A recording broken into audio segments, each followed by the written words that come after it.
Hello dear friends, I welcome you to this video in which I will share how to end our suffering with the four noble truths of the Buddha.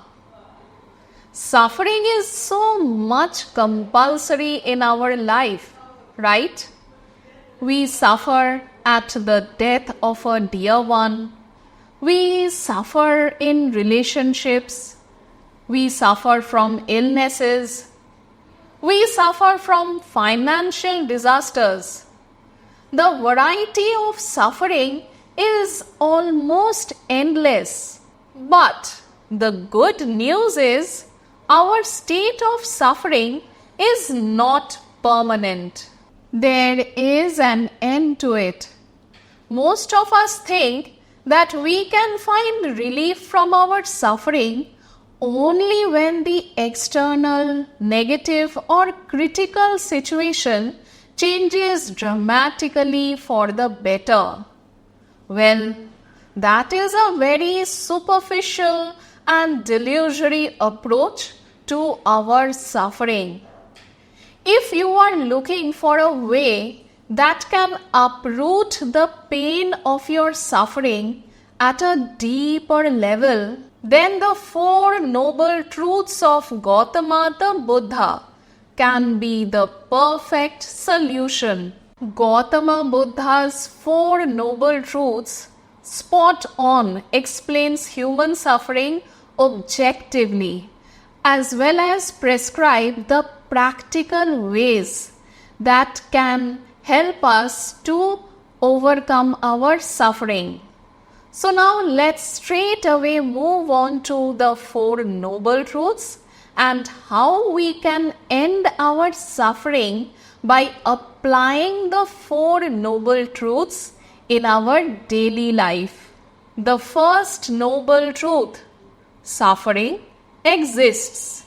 The very first step to understand our suffering is to acknowledge that suffering is inevitable. No one can run away from it. If I'm trying to be an escapist, I'm reluctant to accept that any sad or unfortunate event can actually happen in my life too. I resist strongly when I encounter accidental life events, or I resort to a victim mindset. Why did this happen to me only? Then I am only adding fuel to my mental agony. I am in a state of delusion and ignorance. When you accept and acknowledge your suffering, you remove the friction of resistance. You drop the burden of your refusal to accept your suffering the way it is. You shine the light of awareness on your suffering. If you refuse to accept your suffering, you trap yourself in a vicious cycle of mental agony that goes on and on and on. Let us accept that suffering exists, just like the sun and moon in the sky. It is like a doctor diagnosing and figuring out the root cause of the disease in the body. The second noble truth: the cause of suffering. The fundamental cause of our suffering is our craving for and our attachment to the pleasures and joys of life. We refuse to accept that everything in existence is impermanent. No matter how much I try to cling to the pleasurable experiences of my life, they will fade away. Our suffering increases when we refuse to accept that the pleasures and joys of my life will slip out of my hands when the expiry date comes. A friend of mine has not been able to cope with her depression at the death of her father who died 3 years ago. No matter how much we are attached to our loved ones, our parents, pets, the fundamental truth is not only my dear ones, but even I too have an expiry date. On the other hand, we also resist change.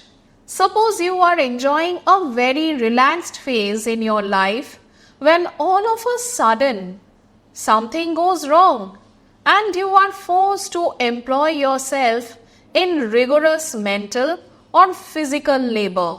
That pressure of work makes you suffer not simply for the work itself, but for your craving for that rosy leisure time of your life when you were much more relaxed and carefree.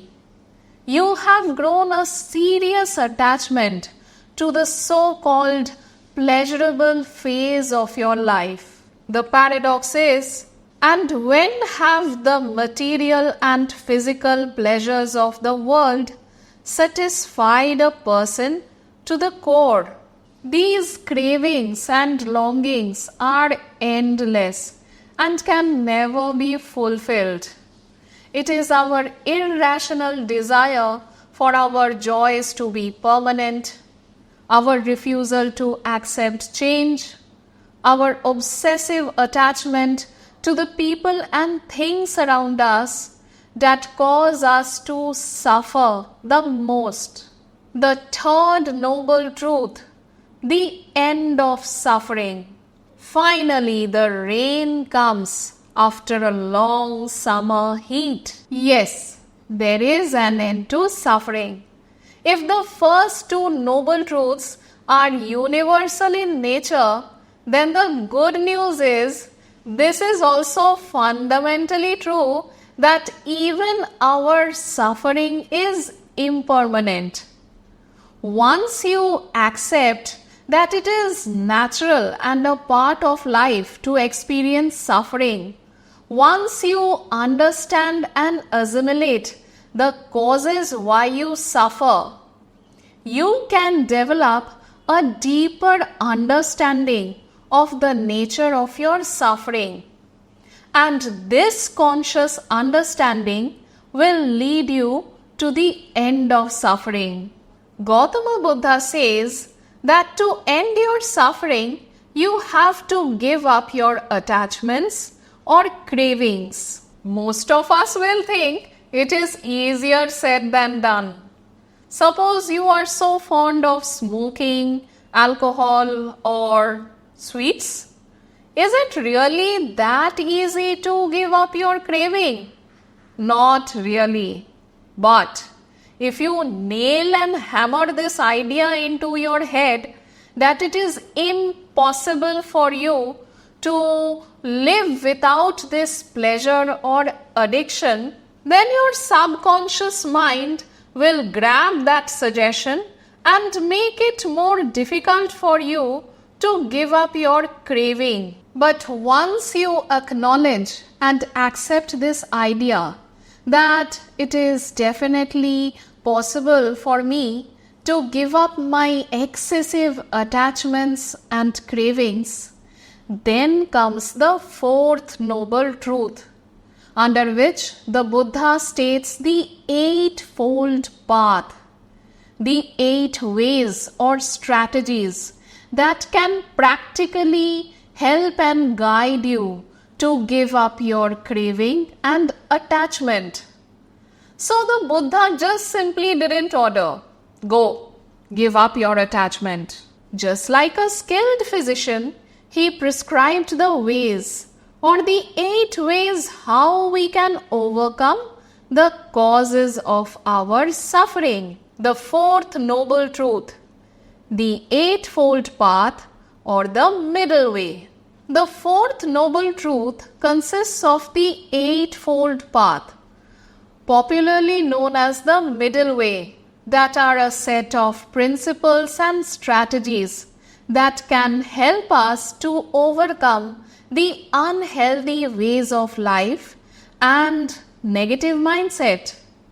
The Eightfold Path, when applied in our daily life, can promote our overall well-being, mental, emotional, and spiritual. I don't wish to make this video too long, so I'll give a brief summary of the Eightfold Path, and here it is. Number 1. Right understanding. Congrats! Now that you are understanding the Four Noble Truths, the nature of your suffering, you are indeed on the path to develop the right understanding. Number 2. Right intention. No matter how ugly the world around you is, you choose to think positively, have the best intentions, and wish no harm to others. You can still afford to be compassionate and kind. Number 3. Right speech. Good behavior, happy and positive speech matter. Know that you will be remembered for your kind words, not your hate speech. Number 4. Right action. What you sow, you reap. If your actions are inspired by honest, righteous, and loving intentions, who can stop you? Number 5. Right livelihood. You don't make a living by stealing from others, right? Your work or occupation must not be harming people or the society at large. Number 6. Right effort. You do strive to improve yourself mentally, or you won't be interested in the very topic of this video in the first place. You can also exert yourself in improving your skills and abilities too. Number 7. Right attention. You are mindful or aware of your thoughts and emotions. The present moment is all that there is. Instead of constantly regretting your past or worrying about your future, you can stay grounded in the present moment to feel more peaceful and centered. Number 8. Right concentration. You can empower your mind and body to the fullest if you can develop your mental focus and concentration through meditation. Meditation can empower you with a deeper sense of fulfillment and peace. So here was my discussion of the Four Noble Truths and a brief summary of the Eightfold Path. I hope you found this discussion insightful. I'll be back with more interesting videos very soon. Dear friends, take good care of your body and take very good care of your mind. Have a beautiful day.